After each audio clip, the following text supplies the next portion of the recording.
Dalam permainan kuasa, apakah kesilapan paling bahaya yang boleh kita buat? Ia bukan sebab kita lemah tahu tak? Tapi sebab kita tunjuk kekuatan kita pada masa yang salah. Hari ini kita akan kupas undang-undang yang pertama dan paling asas. Jangan sesekali cuba nampak lebih hebat daripada orang atasan anda. Jadi, sumber kita hari ini datangnya dari buku klasik Robert Greene yang agak kontroversi, The 48 Laws of Power. Buku ni dia macam ringkasan kebijaksanaan selama 3,000 tahun tentang cara nak dapat dan kekalkan kuasa. Dan kita akan fokus betul-betul pada undang-undang yang pertama, sebab boleh kata inilah yang paling asas dan paling penting sekali. Cuba bayangkan sekejap.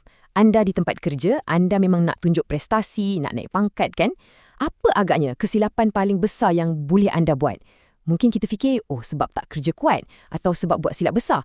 Tapi, macam mana kalau kesilapan tu datang dari sesuatu yang kita langsung tak sangka? Sebenarnya, kesilapan paling besar tu mungkin sebab kita ni terlalu hebat. Kita terlalu menonjolkan bakat kita. Pelik kan bunyinya?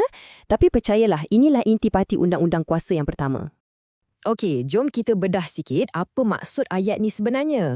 Bukanlah suruh kita jadi tak cekap atau lembab, langsung bukan. Tapi ia pasal kebijaksanaan. Kena bijak dalam cara kita tunjukkan kebolehan kita tu. Dan untuk kita betul-betul faham betapa bahayanya kalau langgar undang-undang ni, kita kena mengembara sedikit kembali ke Perancis abad ke-17.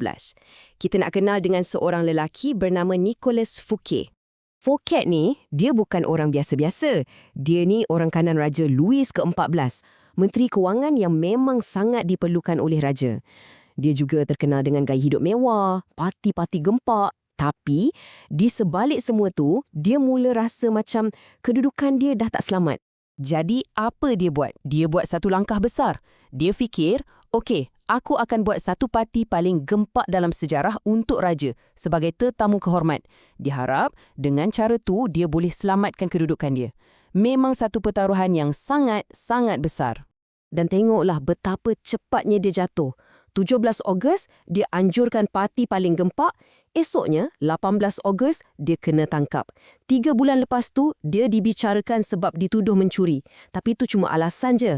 Hukuman akhir, 20 tahun penjara dalam kurungan seorang diri. Bayangkan, dari puncak dunia terus jatuh ke gaung paling dalam. Tak sampai 24 jam. Dan yang paling menarik, tahu tak siapa ganti Fouquet yang hebat ni? Seorang lelaki bernama Colbert yang 180 darjah berbeza. Colbert ni membosankan, berjimat cermat, langsung tak menonjol. Ini dah bagi kita petunjuk besar tentang apa yang Raja Louis sebenarnya nak. Jadi, poin utamanya kat sini, Fouquet tak masuk penjara sebab isu duit.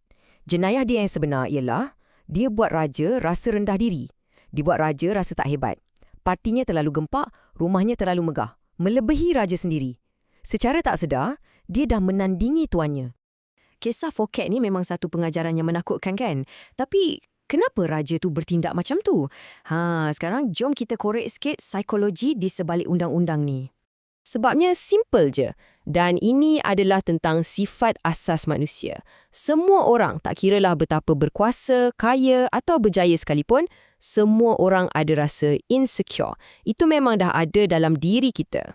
Jadi, bila anda dengan niat baik, istilah, tunjuk betapa bijaknya anda, betapa kreatifnya anda depan bos, apa sebenarnya yang berlaku dalam fikiran bos anda tu?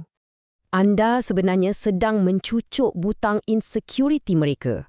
Tanpa sengaja, anda buat mereka rasa terancam.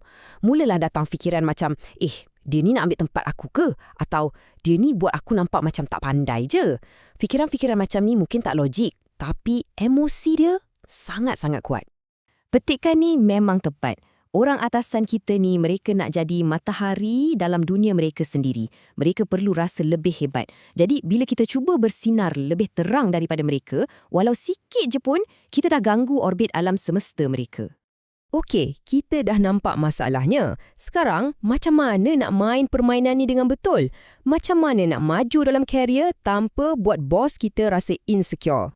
Jom kita tengok perbezaan antara dua pendekatan. Satu, si pelanggar macam Fouquet. Dia tunjuk kehebatan dia dan buat tuannya rasa tercabar. Yang kedua, si pemerhati. Contoh terbaik, Galileo. Bila Galileo jumpa bulan-bulan baru di mustari, dia tak cakap, "Tengok, aku hebat." Tak. Dia dengan bijaknya namakan bulan-bulan tu bintang-bintang Medicean, sempena nama keluarga Medici, penaung dia. Dia abadikan nama tuannya di langit. Nampak tak? Dia tak tandingi tuannya. Sebaliknya, dia buat tuannya nampak lebih hebat. Jadi, apa strategi praktikal yang boleh kita guna? Senang je. 1. Jangan sesekali buat bos nampak tak pandai depan orang. 2. Minta nasihat dia walaupun kita dah tahu jawapannya. Ini tunjuk kita hormat dia. Dan 3, ni yang paling power. Kalau kita ada idea bernas, cuba sampaikan idea tu seolah-olah idea tu datang dari dia. Percayalah, ini pujian yang paling berkesan. Petikan ni saya suka sangat sebab dia bagi satu gambaran yang sempurna tentang undang-undang ni, iaitu inilah metafora utamanya. Dalam satu-satu masa, hanya boleh ada satu matahari. Bos anda, itulah matahari. Kita ni bintang. Tugas kita bukan nak lawan cahaya matahari tu. Tugas kita ialah untuk buat langit tu nampak cantik. Atau kalau perlu, kita hilang bila matahari dah terbit. Okey, tapi macam semua peraturan, ada masanya kita boleh langgar.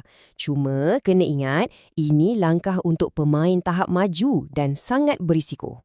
Jadi, soalannya, macam mana kalau bos kita tu lemah atau kedudukan dia dah goyah, macam bintang yang nak jatuh? Adakah kita masih perlu sorokkan kebolehan kita? Jadual ni bagi panduan yang jelas. Kalau bos kita tu kukuh, sabar, main peranan kita. Tapi kalau dia dah mula lemah dan nak jatuh, masa inilah kita boleh mula tunjukkan kebolehan kita secara halus untuk tolong percepatkan kejatuhan dia. Tapi kalau dia memang dah nazak, dah nak jatuh sangat-sangat, jangan buat apa-apa. Biarkan je. Kalau tak, kita akan nampak macam orang yang kejam dan ambil kesempatan. Dan sebagai penutup, soalan untuk anda fikirkan. Dalam dunia anda sendiri, siapa tuan anda? Dan adakah anda sedang tanpa sedar menandingi mereka?